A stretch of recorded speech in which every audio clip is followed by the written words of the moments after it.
Mystery Theater.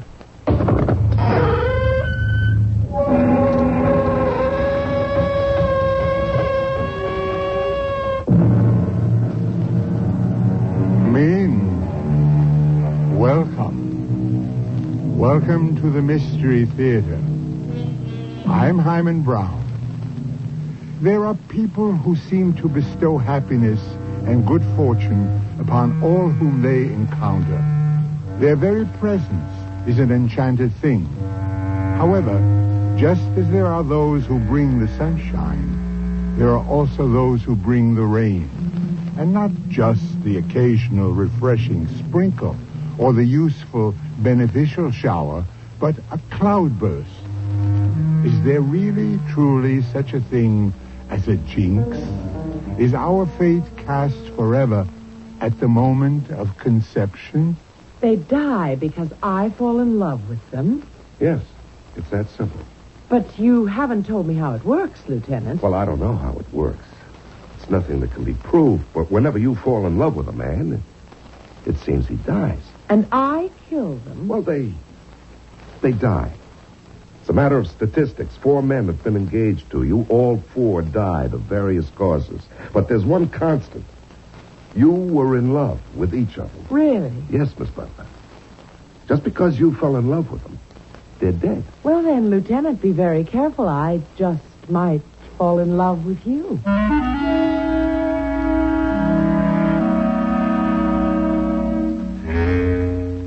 Our mystery drama, The Lady is a Jinx, was written especially for the Mystery Theater by Sam Dan and stars Larry Haynes and Marion Seldes. I'll be back shortly with Act 1.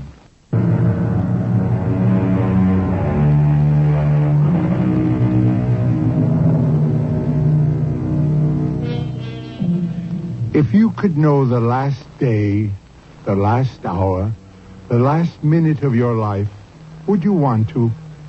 Kevin Lindstrom never thought much about that. Never thought much about such a thing.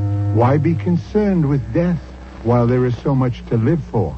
Especially now that he's about to marry Caroline Butler. Lovely Caroline, the golden girl. This is his last night as a bachelor, and Kevin walks home from Caroline's house, as the poet would say, in a transport of delight. The moon is shining, the stars are winking, and perhaps that is why Kevin does not notice the car that has silently rounded the corner and is pulling up alongside him. And even if he did notice, there would be absolutely nothing he could do about it, because the man sitting next to the driver has thrust the muzzle of a submachine gun out the window. At least it was swift, even merciful. He never heard the shots. He never knew what hit him.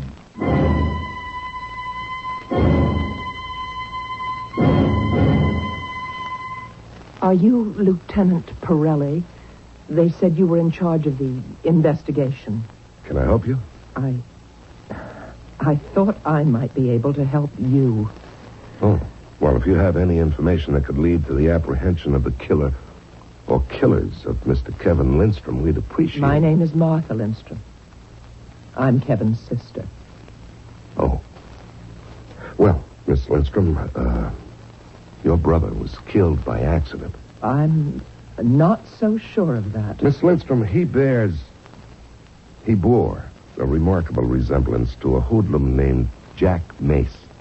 It was uncanny. Certain people were out to get Jack Mace. I don't think it happened that way, Lieutenant. Miss Lindstrom, this was supposed to be a gangster execution. It went wrong. I wish I could believe that. Your brother wasn't a member of the underworld. You must admit that. Yes. Nor would the underworld have any reason for killing him, as far as we know. Lieutenant And Pirelli... furthermore, this Jack Mace is known to have lived in the neighborhood.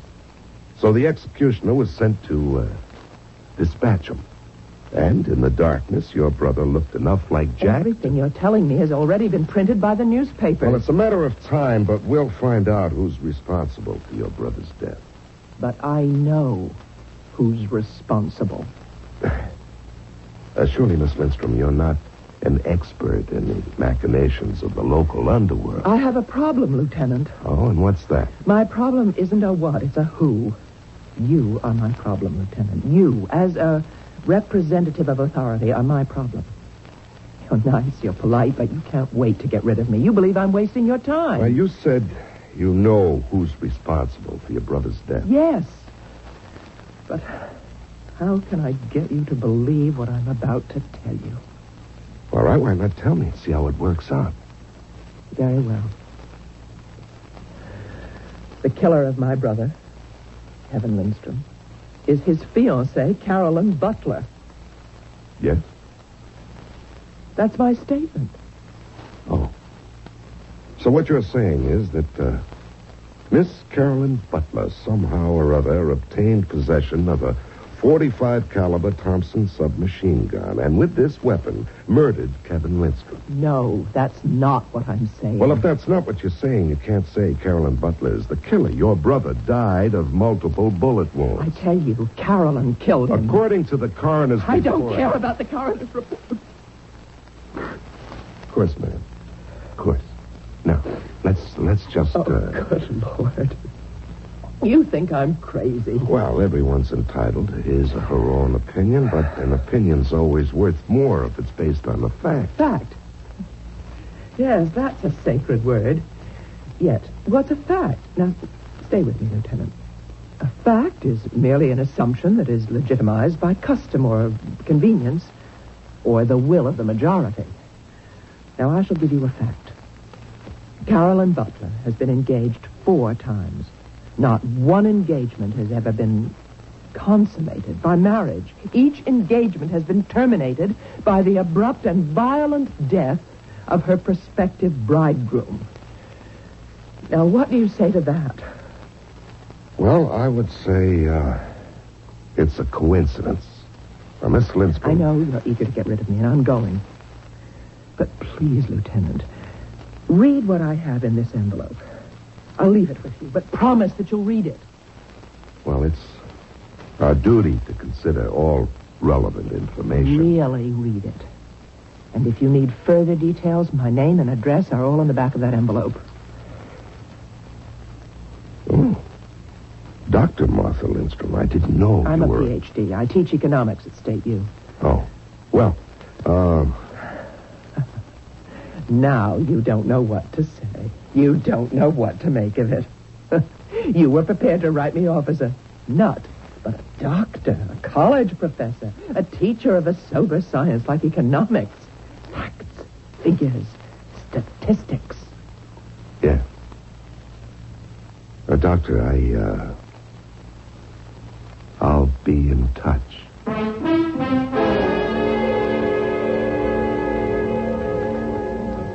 Well, Inspector, what do you think?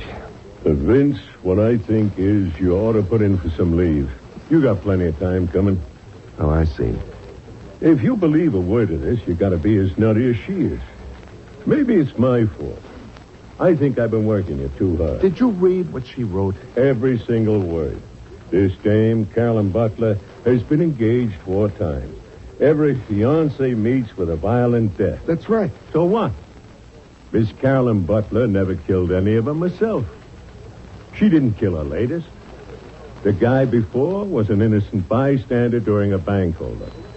Then there was the guy who was a reserve officer and got killed accidentally on maneuvers. The first guy is scuba diving, and he makes a meal for sharks. Inspector, didn't you read what Dr. Lindstrom wrote in her analysis? Are you sweet on this dame, Vince? Oh, come on, Jake. Why not? You're 35. You ought to be married. I know your mom is a great cook, but you want to cut that course. When something occurs with regularity, persistence, predictability, it must be classified as fact. Maybe this is the kind of a dame you've been looking for all your life. The studious, intellectual type. Jake, you're not listening to me. You're in love with her. Oh, for crying out loud. Don't you understand, Vince? It's love. Love at first sight. This dame knocked you out the split second you saw her. She isn't even my type. Famous last words. So you figure, how can I score with her? Hand her a line. Pretend to believe her. Okay, Inspector Coleman. if you want the truth, I can't remember what that dame even looks like.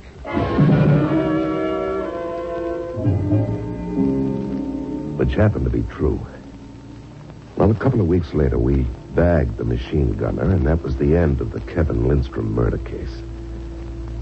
And after a while, I forgot all about it. Until... Lieutenant? Oh, Miss, Dr. Lindstrom, what can I do for you? Sit down, please. Thank you, Lieutenant. I want to apologize. I was angry last time, and I realize now, of course, it's easy to ridicule the police. But if I was sitting in your chair and someone told me the story that I told you, well, of course I... All right. How can I help you, Dr. Lindstrom? Did you by any chance read the Post yesterday? There was an item on the Society page. Well, I don't usually read well, the I Society. clicked it out. I'm sure you'll find it of interest. Okay. Engaged. Charles Russell to Carolyn Butler. Well? Please, read all of it. Mrs. William Stephen Butler announces the engagement of her daughter, Carolyn Joy, to Mr. Charles Morton Russell, noted actor, son of Mr. and Mrs. Stanley K. Russell. The couple plan to marry Sunday, June 8th at St. Bartholomew's Church. Yes, now that's exactly 8 weeks from yesterday. So, Dr. Lindstrom? I'm asking you, Lieutenant Pirelli, can we permit this young man to die? I don't think I understand. I've already told you what happens to the men who are engaged to this woman. Just before the wedding, they die. Suddenly, violently. We've been through this before, Dr. Can you Lindstrom. take the chance? All right, what do you propose we do? I propose that the police alert this young man. See if reason cannot prevail on him to break this engagement. Dr. Lindstrom, the police do not have, nor do they want, the right to tell people they can't get married. Now, Dr. Lindstrom, I'm trying to be sympathetic to your problem. But it's not my problem. It's your problem, Lieutenant. What will your position be if this young man also dies before the wedding? Well, of course. You have no answer. See, you're accustomed to handling regular, predictable problems. And when something of a completely alien aspect emerges, you're helpless. Now, look, I appreciate how you feel. I wish there was something I could do for you. But I want to do something for you. We're moving more and more into a psychic age. No, just bear me out. Now, till now, the police have operated on a superficial level. External evidence. The power to kill with a gun or a knife, a weapon. But now, there are people who can kill through the force of the mind. Dr. Lindstrom, I know, you're very busy, I know. But she has it. Carolyn Butler has it. She may not be aware of it, but it emanates from her. And it expresses itself through a predatory shark or an imperfect missile, a hoodlum in a bank, a button man. That's the right term, I hope. Dr. Lindstrom, I don't want to be impolite. Be impolite. Be anything you want. Be open-minded. You're asking me to do something, and I don't have the authority. Well, who does? Who would have the authority to assign round-the-clock guards to this Charles Russell? The inspector. Lieutenant, admit there's something, no matter how far-fetched, to what I propose. Well... You know there is. So it's your duty to try to convince your superior. Dr. Lindstrom, what you're asking is highly... I know. But suppose you do nothing, and this man dies, the way all the others did. All right. All I can do is ask.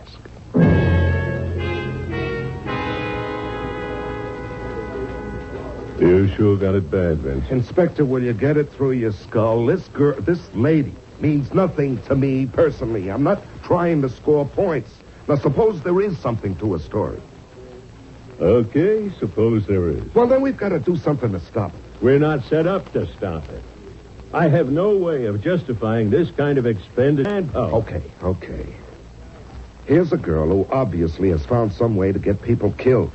Now, can she be allowed to get away with murder? Yes, Vic. until somebody can furnish legally acceptable proof.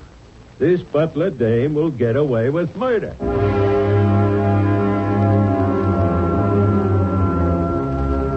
Well, does she or doesn't she? Are we dealing with coincidence or with fact?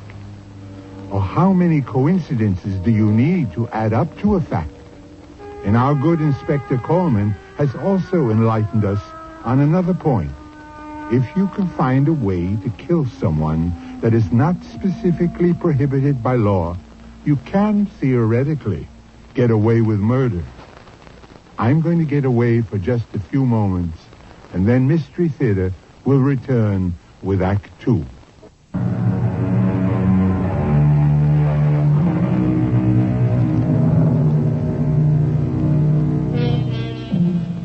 It is the stated function of the police to prevent crime. So, if a policeman sees you in the act of robbing a bank, it's his duty to arrest you. Of course, if all you are doing is thinking about robbing a bank, there's nothing much the policeman can do. And if, through some sort of mystical mental telepathy, you can convince somebody else to rob a bank, or even to commit murder, well, not only are the police helpless to act against you, they won't even believe you could do it. And neither would anyone else, except just possibly Dr. Martha Lindstrom. I'm sorry, Dr. Lindstrom. You were unable to convince your superiors? Doctor, what can I tell you? We're practical-minded people, we policemen. Do you believe me? I don't know.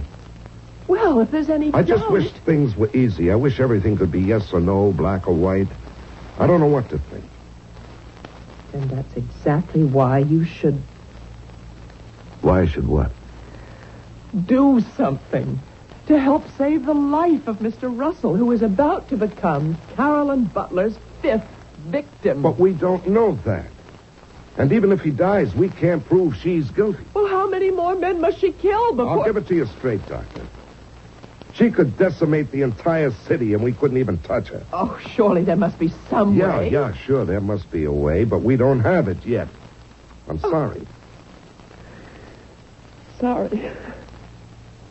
Well, you've been kind and you've been patient, and I mustn't abuse your tolerance. Goodbye, Lieutenant. Goodbye, Doctor. I shall attend to this matter myself. What do you mean? Exactly what I said. I shall attend to it myself.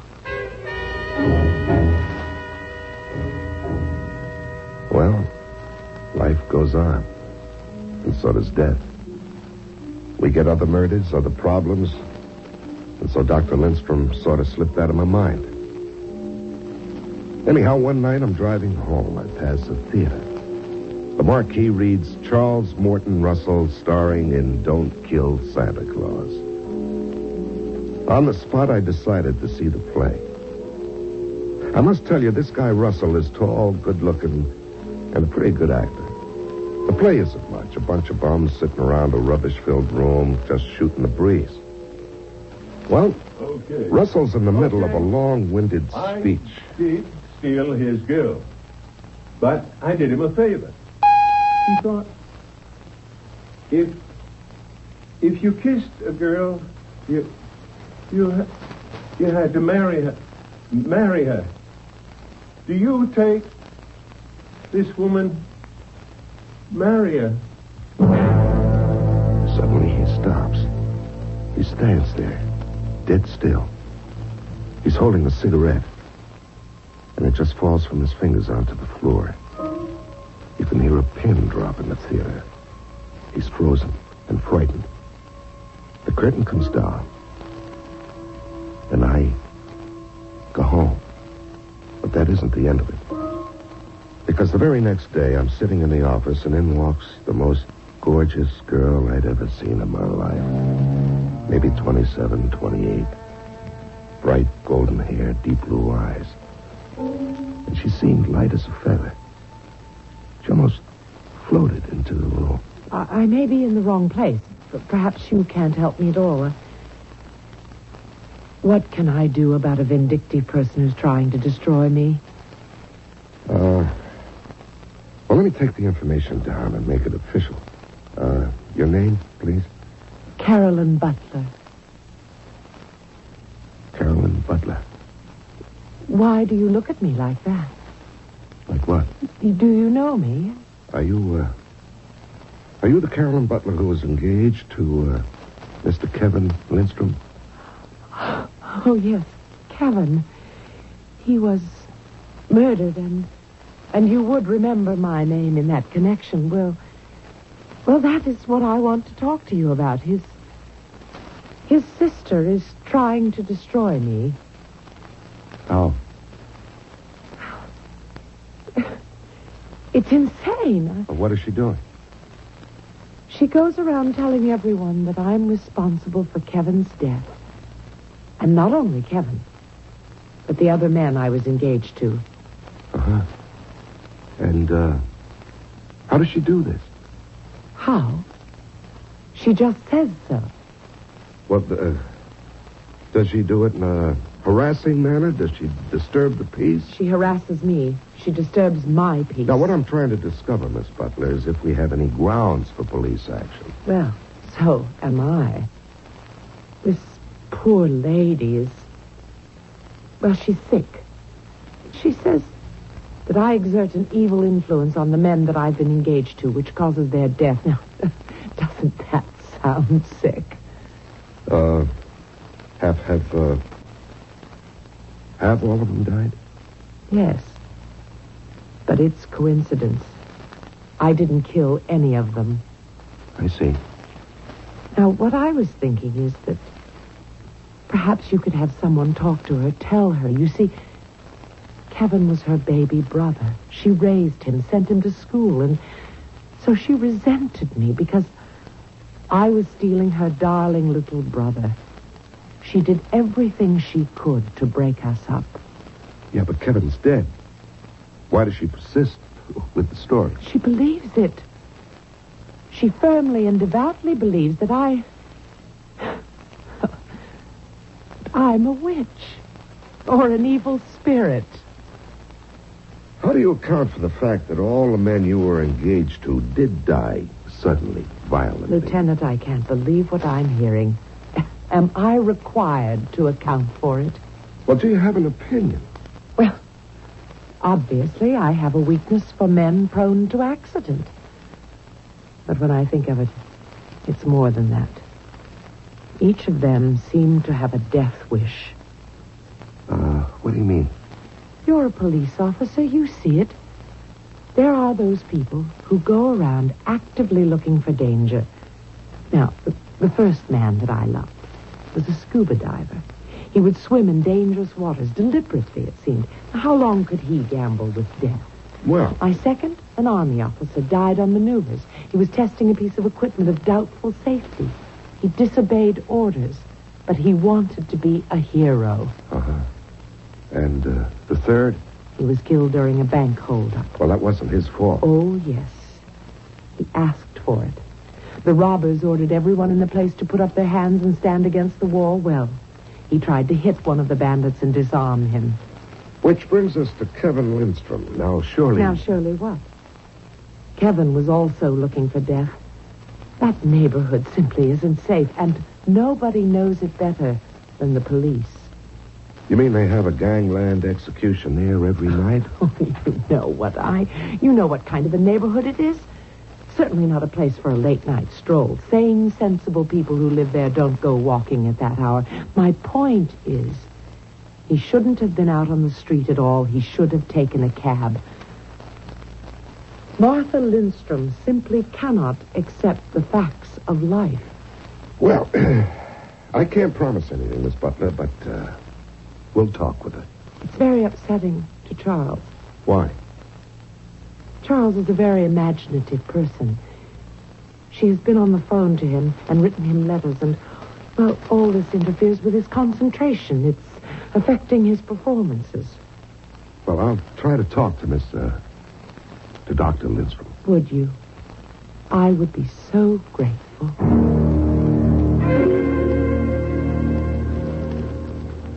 don't know what to think, Inspector. I know what to think. I saw a picture of this Carolyn Butler in the papers. I think you're being unfaithful to Doc Lindstrom. Oh, Jake, please.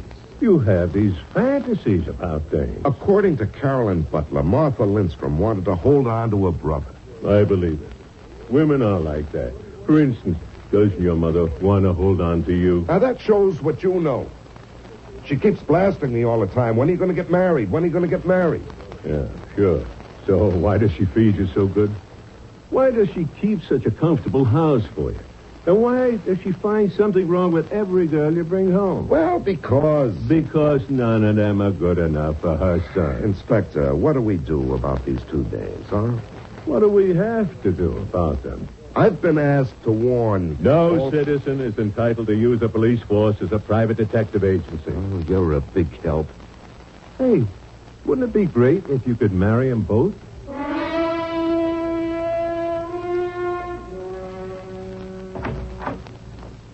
Oh, Lieutenant Perella. May I come in, Dr. Lindstrom? Yes, of course. Please, have a seat. Thank you. I'll come to the point. Miss Butler was in to see me. Yes? What you're doing might be construed as harassment. That is, if she wants to take you to court. I am merely stating an opinion. I'm not being noisy or obnoxious. Well, all of this could be a matter for a judge to decide. The wedding is the day after tomorrow. If Charles Russell dies before then, well, it will prove I haven't been noisy enough. If he survives into the marriage, which I doubt, then I will forever hold my peace. Oh, then my duty is clear. I must go to Charles Russell. I must do anything, everything, to get him to break his engagement to her. But you can't. Can you stop me? I have to save his life before it's too late. He's half dead now. What do you mean, half dead? The signs are there. The signs that I saw in my own brother, but I couldn't interpret them. At the time, I didn't know what they meant, but they're the signs of death. What do those signs look like? Charles Russell is performing tonight. Come to the theater with me. I'll show you.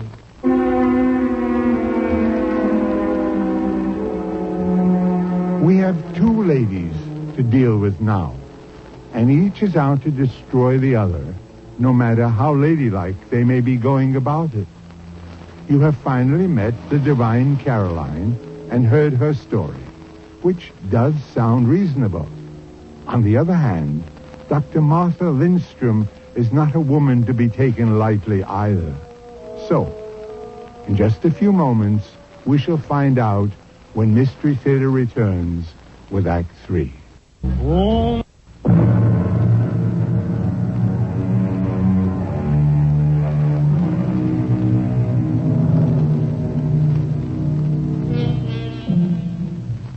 Do you believe it's possible for someone to be a jinx? Don't answer too quickly. We've done some research. It's an old word, jinx. It comes from the Greek enex, which means the wry-necked bird, the bird of ill omen, of misfortune, of death. Well, we're dealing with a pair of what our British cousins would call birds here. But neither is ugly or old-fashioned. Yet one of them is accused of being a jinx. What are these, signs of death you're talking about, Doctor? You'll see them. You'll read them on Charles Russell's face. Oh, but I'm being unfair. How can you be expected to understand? You're a rational 20th century person. And aren't you? Listen. Listen without interrupting and without arguing. Just listen. What do you think happens to the old gods? The old religions? Well, I wouldn't know. I guess they were proved false. But no religion is ever provable. It's only acceptable. And people abandon one set of gods and they go on to another. That's the story of history. But what happens to those old gods? Well, I never thought about it one way or The another. gods of the ancients, the Greeks, the Assyrians, the Norse. They were all similar. Now, what does this have to do They with... were all warriors. War and feasting with heroes. That was their main occupation. And all of them had goddesses who fell in love with earthly heroes and brought them up to heaven, or paradise, Valhalla, whatever. Well, who are we to say that they aren't still doing it? You know, there's a lot to be said for being in uniform out on the beat. In time of war, you have no shortage of heroes. The field of battle is filled with them. At least your problems on But the in street are simple. peacetime, you must find your heroes one by one. And that is what Carolyn Butler is doing. What? What is Carolyn Butler doing? The bidding of the gods. Which gods? It doesn't matter. And she may not even be aware of it. They may be acting through her. She may be an unconscious instrument. And you teach economics? She finds the hero, and then fate arranges for him to die. Okay. Okay, I think we're at the end of the line, Dr. Lindstrom. For your own good. Fate. Fate is also an ancient For your god. own good, you should see Fate a doctor. Arranges for the sharks and the defective weaponry and the bank robbery and the gangland execution.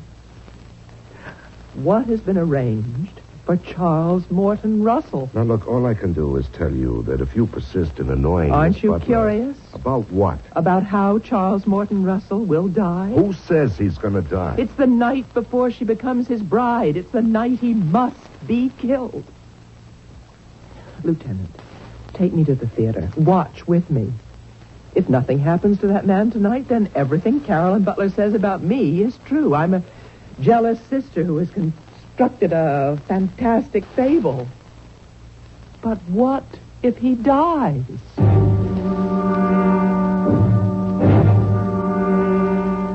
Well, we went to the theater, and we sat there, and we watched. And to tell you the truth, I don't believe you. Well, what are the signs you've been talking about? But can't you see? He's terribly nervous. He doesn't look it. Oh, he's a superb actor. He hides it, but now look. See, his hands twitch. Well, that's not a sign of death. Listen, I know this play. He's blowing his lines. The other actors are covering for him. He shouldn't be on the stage. Then why did they let him go on? Well, tomorrow after his marriage, he'll go on vacation. They just want to get all the performances they can out of it. Look, It's into your mind. banged his leg against that chair. Well, But that's not in the play. That's how Kevin was. Aimless, preoccupied. Look at that. He just lit that cigarette, and now he puts it down. Now he's going to light another. well, that's a piece of business, isn't it? No, just forgot. He was smoking. Kevin would do that too.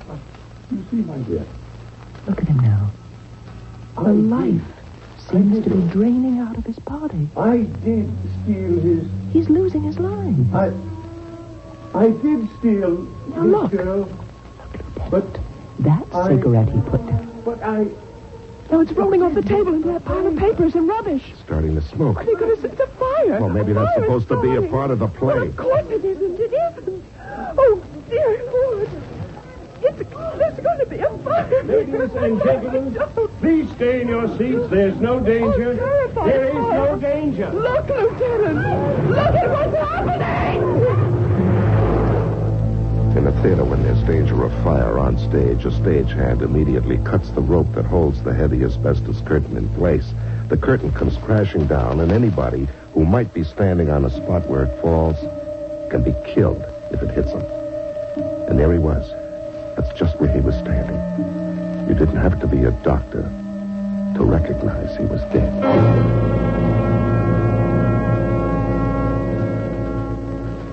Well, Vince, it could be your girlfriend, Dr. Lindstrom, was right. Inspector, she's not my girl. Ah, quit fighting her. I believe her. You believe her? Yeah. After a while, you have to see the light. Carolyn Butler's doing something to these guys. What or how, I don't know. But they die. They all die the night before they get married. Okay. So what are you going to do about it? Nothing. You mean you believe it and you're not going to do anything about it? There's lots of things we can't do anything about. A lot of people get away with murder. We know they're guilty, but we can't touch them. But somehow, I just can't believe it. That Butler girl seems so sincere. Honest.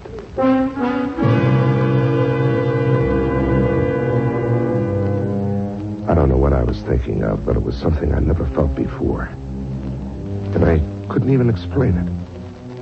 It got hold of me, and somehow or other, here I was, ringing a doorbell. Oh, it's Lieutenant Pirelli.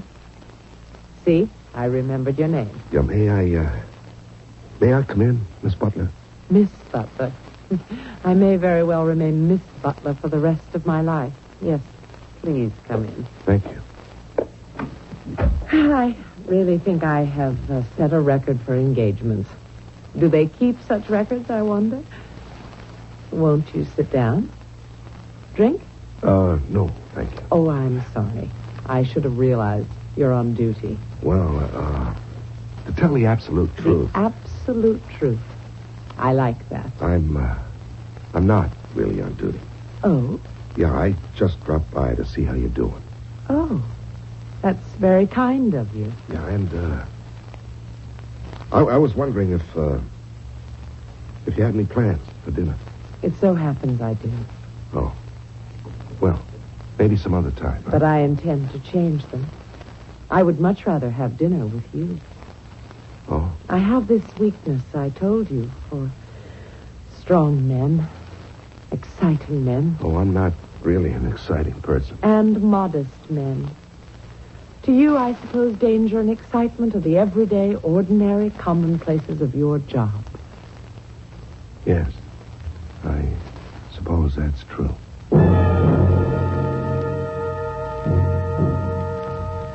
I couldn't tell her all about it at dinner that night, so we continued the following night, and the one after that. And soon we were having dinner together regularly. And I kind of liked that. We also discovered that both of us liked to hunt, fish, ride horses, climb mountains. It was wonderful. You're a sly one, Vince. I have to find out about it by reading the paper? Find out what? Yeah. Pirelli Butler. Mrs. William Stephen Butler announces the engagement of her daughter, Carolyn Joy, to Police Lieutenant Anthony Pirelli, son of Mrs. Serafina Pirelli. Vince, how could you do this to me? You want to be my best man, Jake? Sure, if you live that long. Now, that's nonsense, and you know it. There was a time you didn't believe it was nonsense. Jake, all that was before I knew her. She's so wonderful, so filled with life, so generous, so good. When is the happy event? A week from Sunday. So soon. I can only wish you the best.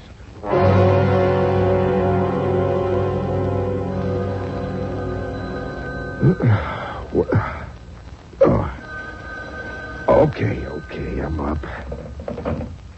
Hello. Vince, do you know what time it is? What? What's the matter, Jake? Vince, it's 10 o'clock. You were due here at 8. 10 o'clock? It can't be 10 o'clock. Vince, we've got to go see the commissioner. You get dressed and get down here.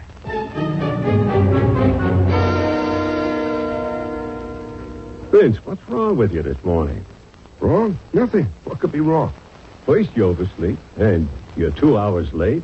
That never happened before. And just now with the commissioner.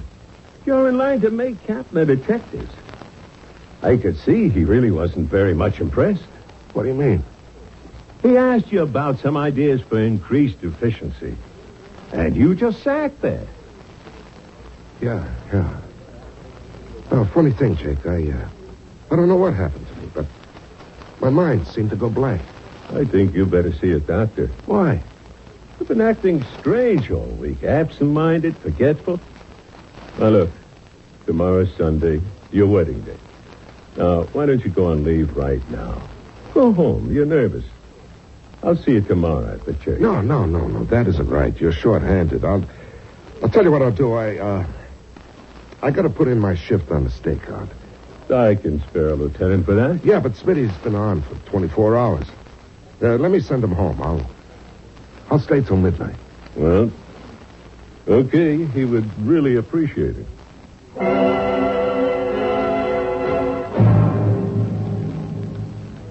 Inspector Coleman? Yes, ma'am. Can I help you? Yes, I'm Martha Lindstrom. Oh, we meet at last. It's about Lieutenant Pirelli. I know. What do you know? You're concerned. You're afraid he'll die tonight. And that he'll be number 6. Well, aren't you concerned? Yeah. Well, how can you just sit there? Well, what can I do? Talk to him. I have talked to him. You can't just let him be killed. Dr. Lindstrom, if there's anything to what you're saying, you know it has to be. But there must be some way to protect him. You're in love with him, aren't you? Well, I don't think that's germane to this discussion. Well, tonight, he's as safe as he can be. He's on a stakeout. It's a quiet job. Before midnight, Vince will die. Well, I don't know anything we can do. He's been acting strangely, hasn't he? Well, yeah. Yeah, and that's how it happened to all of them. They lose their perception, their critical judgment, so death can overtake them. What can happen to Vince? Who knows? Well, there's only one way to save him. Where is he?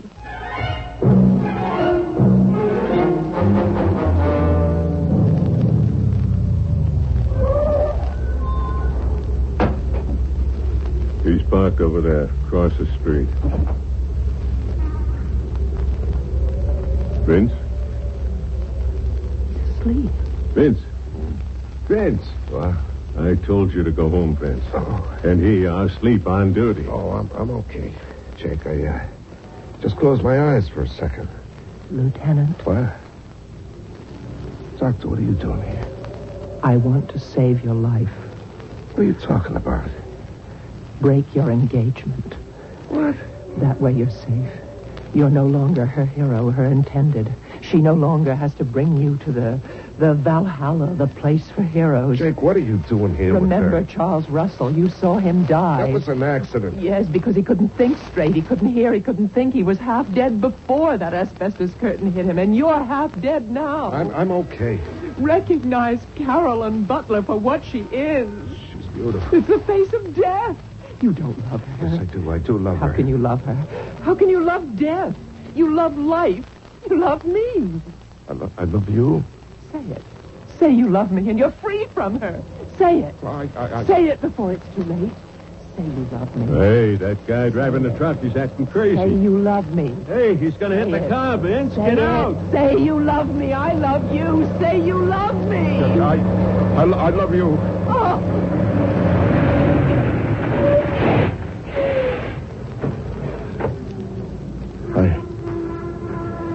I love you, Dr. Lindstrom.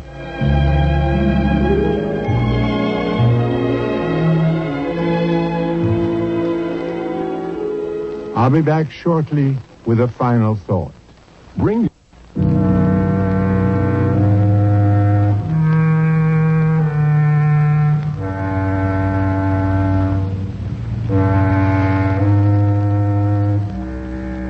Well, Vince didn't become number 6 because he broke the engagement in the nick of time. Or maybe because the truck driver was able to apply his brakes in time. We always give you more than one perspective on Mystery Theater. However, Miss Caroline Butler is still around, still looking for a hero. So, if you are a hero, what can we tell you? Our cast included Larry Haynes, Marion Seldes, Patricia Elliott, and Dan Ocko. Associate Director, Marlon Swing. This is Hyman Brown, Producer-Director, inviting you to return to our Mystery Theater for another adventure in the macabre. Until next time, then, pleasant dreams.